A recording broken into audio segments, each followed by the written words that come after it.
संविधान और आरक्षण बचाने का फॉर्मूला था, जो नारा दिया था अयोध्या के सांसद ने कि 400 सीट आने दो हम संविधान बदल देंगे, वो भी यूपी में दिया गया। संविधान और आरक्षण का नैरेटिव भी यूपी में हुआ और जो नुकसान भी भाजपा को हुआ वो भी यूपी में हुआ कि आज आलम ये हुआ कि जो कभी भाजपा पूर्ण बहुमत में रह रही थी 2 बार से, वो अब अपनी बैसाखियों पर आ गई, अपने गठबंधन के साथियों के साथ आ गई। अब जो हम देख रहे हैं 27 का चुनाव, अखिलेश यादव पीडीए की बात कर रहे हैं, बहन जी जो है वो मुस्लिम भाईचारा कमेटी लेकर आई हैं और पिछड़ों को जोड़ने की बात कर रही हैं और कह रही हैं कि हम अपना जो दलित वोटर चला गया था उसको हमने वापस ले लिया, बड़ी महारैली की है। आप कैसे देखते हैं कि आज के परिवेश में जो चीज़ें यूपी की सियासत में हो रही है, मुस्लिम भाईचारा कमेटी,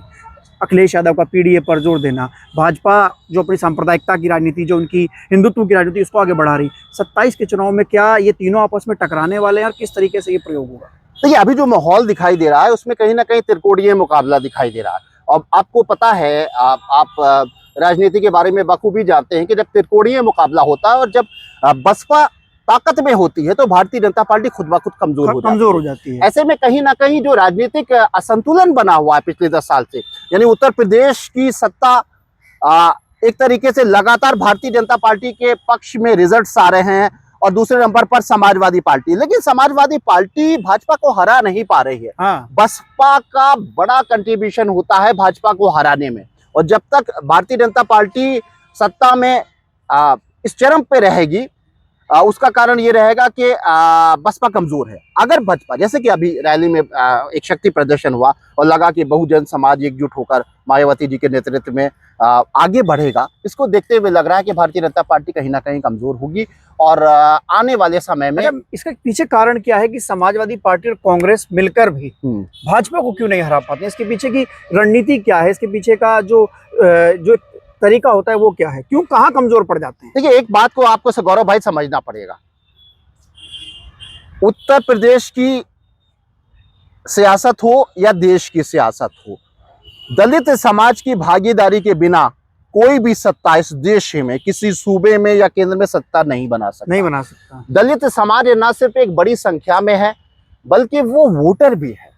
वो इन शहरी अपर कास्ट या और दूसरी कास्टों के अलावा वो इतना निष्क्रिय नहीं है कि वो अपने वोट के अधिकार नहीं जानता हो। एक तो सक्रिय है, दूसरी बात ये कि उसको अपना हक मांगने के लिए एक ललक है। ऐसे में आप मान के चलिए कि समाजवादी पार्टी और कांग्रेस मिल के भी उत्तर प्रदेश में अगर भारतीय जनता पार्टी को नहीं हरा पा रही है, उसका कारण यह है कि पूरी तरह से दलित समाज का विश्वास पैदा नहीं कर पाए हैं ये दोनों दल। इसका कारण जीत नहीं पा रहे हैं। इसका कारण इतिहास है जिसका जिक्र आपने कर दिया है। मतलब वो जो क्लैशेस दिखाई दिए हैं, वो जो 2 घटनाएं आपने खुद कह दी, कास्ट वाइज क्लैशेस जो गांव आपने देख लिया। उत्तर प्रदेश के दलित समाज ने देखा कि आजादी के बाद दशकों तक सत्ता पे रही कांग्रेस और कितना सत्ता में भागीदारी दी कांग्रेस ने। एक चीज दिलो दिमाग में बैठ गई है दलित समाज की। दूसरी बात, वो मायावती जी जिन्होंने दलित आंदोलन की शुरुआत की थी, वो मायावती जिन्होंने काशीराम जी के और डॉक्टर अंबेडकर के पद चिन्हों पर चढ़ के दलित समाज को सम्मान देने के लिए एक राजनीतिक गठबंधन को जन्म दिया था, उनका अपमान। उसके बाद अखिलेश यादव सरकार में कुछ ऐसे फैसले जिसमें दलित समाज नाराज हुआ, जैसे ये सारी प्रमोशन में वो आरक्षण में प्रमोशन का बिल था, नाम बदल देना, छोटी छोटी भले चीजों, इमोशंस से मुझे लगता है कि दलित समाज ने उन सब चीजों को अपने स्वाभिमान से खिलवाड़ माना है। दलित समाज अगर भारतीय जनता पार्टी को बहुत नहीं भी पसंद करता है तो उसको लगता है कि हम कब तक वनवास में रहें, सत्ता से दूर रहें, हम वैसे भी अपमानित होते हैं, वैसे भी हमें अधिकार नहीं रहता है, अगर हम बिल्कुल सत्ता से भी अछूत बने रहेंगे तो हमारी और दुर्दशा हो जाएगी। तो कुछ दलित समाज बीजेपी के साथ चला गया और पूरे तरीके से पीडीए का एक बड़ा जाल बुनने के बाद भी इंडिया गठबंधन यानी कांग्रेस और समाजवादी पार्टी दलित समाज का इतना बड़ा चंक नहीं अपने साथ ला पाई कि वो भारतीय जनता पार्टी को आज के परिवेश में सर हम देखते हैं, बहन जी ने परसों एक प्रेस ब्रीफ की और बड़ी प्रेस ब्रीफ उनकी आई, वो बैठक थी, उसमें उन्होंने अपनी 4 बार की सरकार में, जिसमें 2 बार भाजपा के समर्थन में रही, मुस्लिम समाज के लिए 100 काम बताए और ये भी कहा और साफ तौर पर ये लिखा कि सपा और कांग्रेस मिलकर भाजपा को नहीं हरा पा रही है। अगर मुस्लिम समाज को भाजपा को हराना है और ये निरंकुश बुलडोजर को रोकना है तो हमारे साथ आइए। तो वो जो काम बताए गए हैं, उन्होंने बोला कि 3 महीने की सरकार में मदरसे, वजीफा, हज यात्रा, उसके अलावा जो अल्पसंख्यक कल्याण बोर्ड का गठन होना, अल्पसंख्यक निर्देश बोर्ड होना, वो सारी चीजें बताई गई।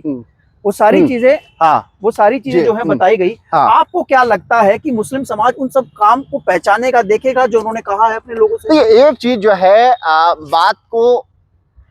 समझना होगा, मुस्लिम समाज दलित समाज के साथ आ जाए तो सत्ता परिवर्तन हो जाए, ये तो सब लोग जानते हैं। बड़ी संख्या 40% से ज्यादा भागीदारी है और भारतीय जनता पार्टी को हराया जा सकता है। मुस्लिम दलित फार्मूला सफल भी हो चुका है, लेकिन इस बीच गंगा में बहुत पानी बह चुका है, गोमती में बहुत पानी बह चुका है, और बहन जी पर जिस तरह से हमले किए गए, उनको कमजोर बनाने की साजिशें या तोहमतें लगाई गई, उसमें एक सबसे मारक हथियार विपक्ष और विरोधियों का है कि वो बी टीम। उस बी टीम के हथियार को बहन जी को तोड़ना पड़ेगा, और उसके लिए जो मुझे लगता है एक नागरिक के तौर पर, एक उत्तर प्रदेश के एक आम नागरिक के तौर पर, एक वोटर के तौर पर, एक सामाजिक न्याय की लड़ाई को के दर्शक के तौर पर, जो मुझे लगता है कि इस वक्त बहन जी को केवल और केवल उस अपने दलित समाज को वापस लाना पड़ेगा जो भारतीय जनता पार्टी के साथ में चला गया है। अगर वो इस नाजुक स्थिति को नहीं समझेगी कि विरोधियों ने उनके ऊपर एक चिपका दिया है बी टीम का एक तोहमत, बी टीम की तोहमत जो है, हाँ। ये सपा को लगाने से फायदा मिलता है या भाजपा को भी फायदा मिलता है इससे? ये जो बी टीम की तोहमत लगाई जाती है। नहीं, भाजपा को तो इस पे फायदा नहीं, भाजपा को तो इस बात का फायदा मिल रहा है कि दलित समाज उनके साथ में अच्छी खासी बड़ी संख्या में चला गया है। मुख्य बात यह है कि आज की तारीख में उस तोहमत से बाहर निकलने के लिए मैं इस बात को, क्योंकि मैं मुस्लिम समाज से ताल्लुक रखता हूं और मैंने उस मरमरिंग को सुना है, मैंने मुसलमानों के दिल की उन बातों को बहुत करीब से और विश्वास के साथ में सुना है कि मुसलमान कतई नहीं चाहते हैं कि बहन जी मुसलमानों का नाम लें। मुसलमान ये चाहता है कि बहन जी अपने दलित समाज को अपने वापसी करवा लें, उसके बाद हम बल्क में आ जाएंगे। अच्छा, वो चाहता है कि वो ये चाहता है, उसको ये लगता है कि वो उनको अपनी बी टीम की तोहमतों से बाहर निकलने के लिए मुसलमानों का, पिछड़ों का अभी नाम ही नहीं लेना चाहिए, जो एक नागरिक के तौर पर मैं सोचता हूँ। अभी वो एक पूरे तरीके से दलित समाज के साथ जो अन्याय हो रहा है, दलित समाज के साथ सत्ता में जिस तरीके से उनको मूर्ख बनाया जा रहा है, उनको झुंझुना पकड़ाया जा रहा है, उनको सिस्टम में नहीं सत्ता का एक झुंझुना पकड़ा दिया जाता है और भागीदारी की बात की जाती है, चाहे राष्ट्रपति की बात हो, चाहे टिकट बंटवारे की बात हो, लेकिन सिस्टम में उनको वो सम्मान अभी भी नहीं मिल रहा। इस तरह की लड़ाई, जिस तरह से एक दलित समाज के लोगों के साथ अन्याय हो रहा है, उनको मारा जा रहा है, उन्हें पेशाब पिलाया जा रहा है, ऐसी ऐसी खबरें आ रही हैं, उस लड़ाई में अगर बहन जी जमीन पे उतर गई तो ये आम धारणा है कि दलित समाज 80% तक वापस आ जाएगा 2 महीने के संघर्ष पे। और जिस दिन पूरा दलित समाज जैसा था 20, 22, 24% मायावती जी के हिस्से में आ जाएगा, मुसलमान आंख बंद करके पहला प्यार, पहला विश्वास बसपा है मुसलमानों का। अच्छा, उसे ये लगता कुछ है, काम बहन जी ने जो बताए उर्दू फारसी एकेडमी बहुत के, अच्छे काम किए। उससे मुस्लिम प्रभावित रहा है। उन सबको छोड़ दीजिए, मुसलमान के अंदर एक डर बैठ गया है, उसके अंदर एक डर, इस बात का, सुरक्षा का डर बैठ गया है, और उसको बहन जी का हर हर जो उनका कार्यकाल था वो याद है, और उसमें सबसे बड़ी खूबी थी लॉ एंड ऑर्डर इतना बेहतर था कि दंगे करने का कोई सपना भी नहीं देख सकता था। एक घटना